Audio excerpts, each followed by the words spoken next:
أعوذ بالله من الشيطان الرجيم. بسم الله الرحمن الرحيم. أنى لهم الذكرى وقد جاءهم رسول مبين. سورة الدخان 13 نمبر آیات ہے. 13 نمبر آیات کی د کافرانو احوال او د هغوی اخلاق ذکر کیږي چې د عذاب راتللو په ټیم کې یا د قیامت راتللو په ټیم کې خو دوی وایي چې موږ نه عذاب لري شي نو ایمان راوړو، خو د دوی اخلاق مخکې نه معلوم دي چې دوی ته پیغمبر راغی او پیغمبر خپل معجزات ورته وښودل او د پیغمبر معصوم زبان باندې هم دوی پوه نه شو او هغه تسلیم نه کړ. اوس په ایمان د کوم ځای نه راوړي چې په هغه ټیم کې د پیغمبري پر احجامانې هم دوی ایمان نه راوړي، آسماني کتاب باندې نه راوړي، اوس په عذابونو باندې هم نه راوړي. اسی به وایي چې عذاب لري شي ایمان به راوړو، خو راوړي نه. د ایمان خلک نه اخلاقی مکمل خراب شوي دي. الله تعالی وایي انا لهم الذکر، چرته به د دوی دپاره نصیحت قبلول. دوی خو وایي که عذاب رانه لري چې ایمان راوړو، خو ایمان راوړل نصیحت قبلول چرته دي. وقد جاءهم رسول مبین، یقین راغلی او دوی ته پیغمبر ښکاره. ثم تولوا، بیا وګرځېدل عنه د هغه نه. وقالو، او دوی ویل معلم، تعلیم ورکړی شوی دی، مجنون او لیونی دی. یعنی پیغمبر علیه السلام او خپل واز نصیحت چې کړه دوی ته وکړو او دلایل معجزات یې ورته پیش کړل،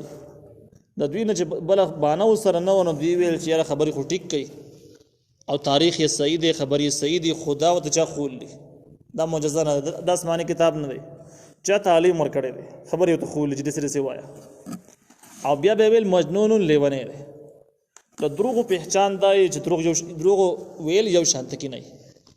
پارسی کې مې ورسې متل چې حافظه دروغګو نه باشد، د دروغو حافظه نه، بس کله یو سوی کله بل سوی، دروغجن سړي خبرې یو شانت کی نه. دوی په نبی علیه السلام باندې اعتراض وکړ چې دا چا ورته خبرې خول دي،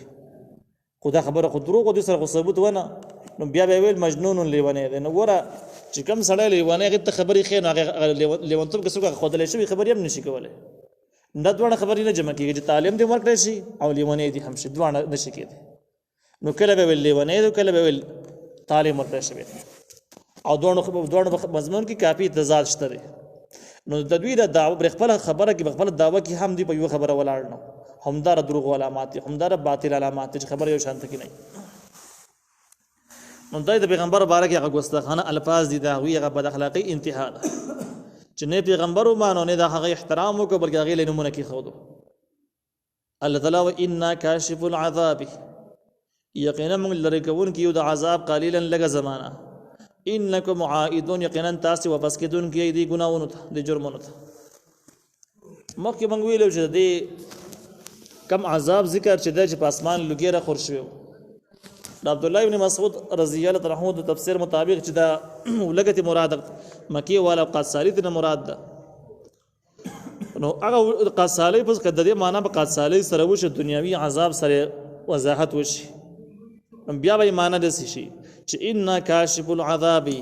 یقینا موږ لرې کوونکي یو د دې قادسالي قلیلا لږه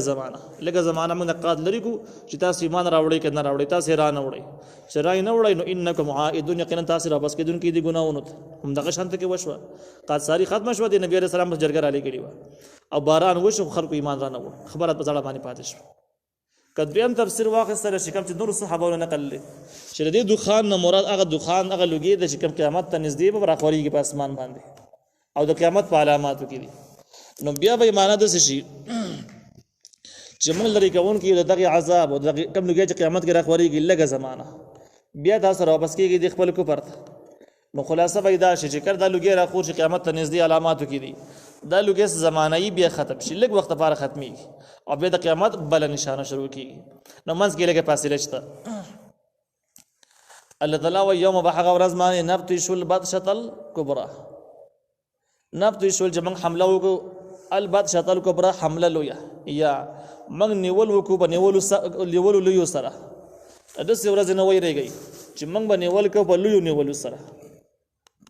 اوس د دې څه معنا ده؟ دا هم تخویف دی، تخویفاتو کې داخل دي، خو چې دنیاوي دی که اخروي دی نو هماغه د مخکیني تفسیر مطابق په دې کې تفسیر شته چې کوم تخویف دی نه مراد دی. عبدالله ابن مسعود رضی الله عنه فرمایي چې دې مطلب داسې دی چې کړه د قصالي رااله خلکو وویل چې بس د عذاب دي لري چې موږ ایمان راوړو او باران وشو لګیل د قصالي ختم شوله خوراکي سامانونه برابر شو لکه زمانه د ستیر شوله خلکو ایمان را نه وړ نو انکم عائدون یقینا تاسو را پس کېدونکي کفر د کفر باندې بیا کلک شو ایمان را نه وړ نو الله تعالی ویل چې یوم نبطش البطشة الکبرى په هغه ورځ باندې چې موږ باندې ولو کبر ولو سخت وسه وای دا نیول چې کومو د بدر واقعیت اشاره ده چې تاسو اوس هم نه سمېږئ ایمان را نه وړو خو هغه ورځ یا ساته جنگ به سختو نیولو څه به تاسو بیا نیسو وای بیا دی الله تعالی لیونک د بدر ترالو او د اسلام په مقابله کې جنگ ته راووتل او بدر کې الله تعالی د مسلمانانو په لاسونو باندې دا ټول مردار کړل او کوی ته ور واچول نو دا هغه لوی نیولو چې الله تعالی د مسلمانانو په لاسونو باندې دوی هلاک کړو نیول عبد الله ابن مسعود رضی الله عنه فرمایي چې دین مراد دغه د بدر واقعیت مراد ده خو نور مفسرین وایي چې نه د دین مراد د کافرانو رانیول او جهنم ته چول ته مراد دي ځکه چې د دخان نه دوی وایي چې د دخان هغه قیامت هغه غټ علاماتو کې دي چې کوم د قیامت ته نږدې برابر سره کیږي نو دغه لوګي چې کله تیر شي خلق بیا بس لګ وخت تیر شي دغه نه بعد بل دغه شروع شي دغه نو وروسته به الله تعالی د کافرانو راونی سي جهنم ته واچي نو بل یو نیول سبه ونیسي الله وانا منتقمون یقینا من انتقام اخستون کیو چې څوک په دین پورې بدیندار پورې ملنډي کوي نو موږ د هغې نه انتقام اخلو پرې دوی نه ولقد فتنا یقینا من عذاب راوستل یا من امتحان کړو قبلهم مخکې دوی نه قوم فرعون مقام د فرعون باندې فتنا فتنه چې کومه ده په معنا د امتحان سره راځي په معنا د عذاب سره هم راځي دوه معنی دي چې سمون خوري چې د فرعون په قوم باندې امتحان هم چې تاسو ایمان راوړی او چې دوی راوړیو کې نه راوړي امتحان شو او دغه شان د فرعون په قوم باندې عذاب هم راغلی و د موسی علیه السلام په زمانه کې نو عذاب تعبیر هم کولی شي عذاب معنا باندې هم اخیستلی شي نو الله تعالی ولقد فتنا او یقینا موږ عذاب راوستی او یا امتحان هم کړی مخکې د دوی نه په قوم د فرعون باندې وجاءهم رسول کریم او راغلی هغوی ته رسول عزتمن چې موسی علیه السلام ته نه مراد دی ان ادو الی ان ادو چې وسپارئ الی ما ته عباد الله د الله بندگان بن اسرائیل ما ته حواله کوي ما ته وسپارئ د الله بندگان دي تاسو د دین غلامان ما جوړوئ خپل خدمتونه به مکوئ او ظلمونه په دې باندې مکوئ انی لکم رسول امین یقینا تاسو د پاره پیغمبر یم امانتدار والا تعلوا علی الله او دا چې تاسو به تکبر نه کوئ په الله باندې د الله دین نه ځان غټ نه ګڼئ مفسرین لیکلي دي چې لا تعلوا اصل کې خطاب داسې دی چې تاسو د الله نافرمانی مکوئ خو د بادشاهانو په فطرت کې غرور تکبر ډېر زیات دین باندې عمل کول د الله دین د الله کتاب دا تر کمزورې متخکاریږي بادشاهان ته اکثر اگر چې قاعده کلیه نه ده خو اکثریت ده د بادشاهانو په فطرت کې تکبر نو موسی علیه السلام حالات په تقاضي مطابق تکبر باندې خبره وکړه چې الله تعالی چې تاسو بلوي نه کوي په الله باندې تکبر باندې کوي په الله باندې چې الله دین نه باغیان شي او د الله تعالی دین تسبق وګورئ ولدين دا مسله هم معلومیږي چې کوم واعظ او نصیحت کوونکی کس مبلغي نو مبلغ به حلال ته ګوري چې په کومه زمانہ کې کومه ګناي کومه فتنه هم داغي مخنیوي وکړي په ګوټه باندې باندې لګیا چې خبره یاد کړي او دې ځکه کې مو اغازه کې مو اغازه کې مو فرض کې یو شانت کې لګي او د حلال تقاضا بل یو د پکې زړې خبري لټای لکه ډېر ځکه کې بتا صبح اوري په دې فتنو په زمانہ کې چې اغي لګي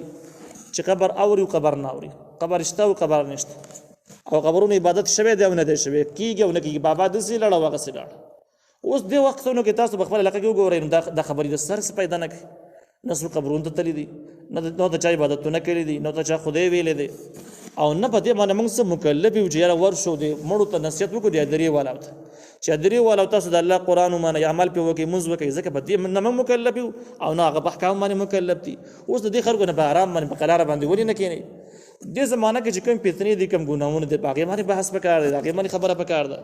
او چې کوم پیتنه روان دي هغه مخنیوي وکړ دي اوس په حل دهریت ته قادیانیت ته سیکولریزم دی کمونیزم دی سوشلیزم دی او دا ټول خصي د اسلام دښمنۍ کړه روان دي د جالي فتنې روان دي په غټ پیمانه باندې د جال ان قریب راوتلو حالات کې دي د دې خبرو باندې خلک ورینه خبره ضروري خبري خدای دي نو دې ته ویل کېږي د حالات په تقاضا باندې خبري کول د شعوري خلکو خبري کار دی نو موسی عليه السلام خو لوی هستی و نو موسی عليه السلام د پیروان د حال ته جو کتل چې بادشاهان دي نو ورته ویل چې الله تعالی علی الله تاسو بلوی نه کوي په الله تعالی باندې الله د کتاب نه ځان لوی نه ګڼئ غرور بنه کوي انی آتیکم بسلطان مبین یقینا ما راوړل تاسو ته یو دلیل ښکارا معجزه مې راوړې ده تاسو ما پیغمبري نه مری ما سره معجزه شته ثبوت لپاره هغه پیش کړ نو دې ځکه قصه کې اختصار ده نور ځکه کې واقعیا په تفصیل تر شوی ده نو موسی علیه السلام معجزه خو دلی دی ولیدلی خو چې ویل درې دغې نه بعد دې ته پته ورغله چې پیغمبر خو دې اوس مسلسل نه کیږي نو بس د مرګ وارننګ ورکړ او د معجزې نه ول تعبیر په جادو سره وکړ او دغې نه بعد د مرګ خبرې ورکړه چې بس وته به وجلای کیږي نو موسی علیه السلام دا دعا وکړه چې و انی عوذ بربی یقینا ز پناه غواړم خپل رب په مرسته باندې وربکم رب استاسو باندې ان ترجمون د دین چې تاسو ما په ګټو باندې ولې تاسو ما په ګټو باندې ولې نو زه په خپل رب او تاسو په رب باندې پناه غواړم چې دې ګټو نه زه بچ اما ونه ولګي دعا یې وکړه بی ویل و ان لم تؤمنوا لي کبه ما ایمان نه راوړې فاعتزلون زمانه جدا شي څه مطلب زما سره جنگ جګړې ظلمونه ما سره مکوي فدعا ربه نو دعا یې وکړه خپل ربنا ان هؤلاء قوم مجرمون چې یقینا دا خلق قوم دی یقینا دا داسې قوم دی مجرمون چې مجرمان دي فاسری نو دعا قبول شو الله تعالی او د هدایت ورکړل فاسری د شپې بوزه تبوزه بعباد بندگان زما لیلا د شپې انکم متبعون یقینا تاسو بس به خلک در پسې کیږي تاسو به وجنی واقعي انتهایی اختصار د مخکې به سورۃ القصص کې د مضمون تفصیل تر شوی دی چې فرعون کله واپس راغی نو بس مشران راوختل صلای وسره وکړه چې موسی علیه السلام د مناظرې په میدان کې خو وګټله خپلګری خو نورم ډېر زیات شو د اوس نورم سیوا کیږي دعوت په پراخه کیږي او دغه شان د کې کوم معجزې چې وخو درې دغه جواب خو موږ سره سره شته دی نو اوس طریقه دا د شپې لاړ شو کورونه محاصره کو او بس دې د کور د سر راونه وځي او په دې کورونو کې پاک ووجنو نو اسلام سلسله به ختم شي دعوت بهر خور نشي خلک به خبر نشي او کله سیمونه وجره دا سلسله بهر دنیا ته وغځیدله نو اسلام په ټول دنیا کې غالب کیږي زمنګ دا د وچی خدای په کې خړ سینوړي نو بس دوی د شپې راووتل خو د شپې د دې سراګانو مشورو سره سم الله تعالی موسی علیه السلام ته هم وحی کړی و چې خلک راغون شوی به تاسو بس به در روانيږي لہذا خپل مسلمانان د شپې وباسي کورونه خالی او روان شي نو الله ورته ویل فاسری تبوزا بعباد بندگان زما لیلا د شپې انکم متبعون یقینا تاسو بس به خلک در پسې کیږي